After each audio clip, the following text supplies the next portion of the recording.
அதிகப்படியா phone use பண்ணக்கூடிய நபர்கள் யார்? பொதுவா இந்த போனை அடிக்கடி ரொம்ப நோண்டிக்கிட்டே இருப்பாங்க. இது யாருக்கு இந்த மாதிரி இருக்கும்? என்ன சார் எல்லாரும் தானே சார் நோண்டுறாங்க அப்படின்னு கேட்கலாம். மேக்சிமம் அளவீடுகள், நான் சொல்றது அளவீடுகள், ரொம்ப யூஸ் பண்ணக்கூடிய மொபைல் அடிக்டா இருக்கிறவங்களுக்கு ஜாதகத்துல எல்லாம் எடுத்து பாத்தீங்கன்னா என்ன அமைப்பு இருக்கும்னா, புதன் போனை குறிக்கக்கூடியவர் புதன், கம்யூனிகேஷன். சோ இந்த புதன் ஒருத்தர் ஜாதகத்துல லக்னம் மற்றும் மூன்றாம் இடம் உங்களுடைய தொடர்பு ஸ்தானம். சரிங்களா? இதுல எல்லாம் புதன் சம்பந்தப்படுறாரு. புதனும் ராகுவும் அடுத்த கிரகம்.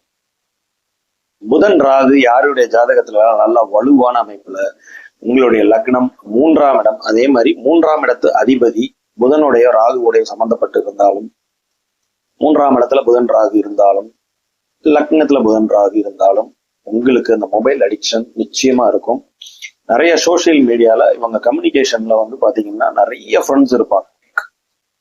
ஸோ இந்த போன் அடிக்ட் அப்படிங்கிறதே இந்த புதன் ராகிட்ட இருந்து தான் மேக்சிமம் வரக்கூடிய ஒரு அமைப்பு.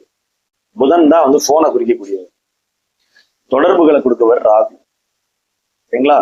சோ அந்த தொடர்பு ஸ்தானாதிபதி மூணாம் அதிபதியோட ராகு கூடி இருந்தாலும், மூணாம் இடத்துல ராகு இருந்தாலும், இல்ல புதன் மூணாம் இடத்துல இருந்தாலும் உங்களுக்கு அந்த போன் அடிக்ஷன் வர்றதுக்கு உண்டான வாய்ப்புகள் உண்டு.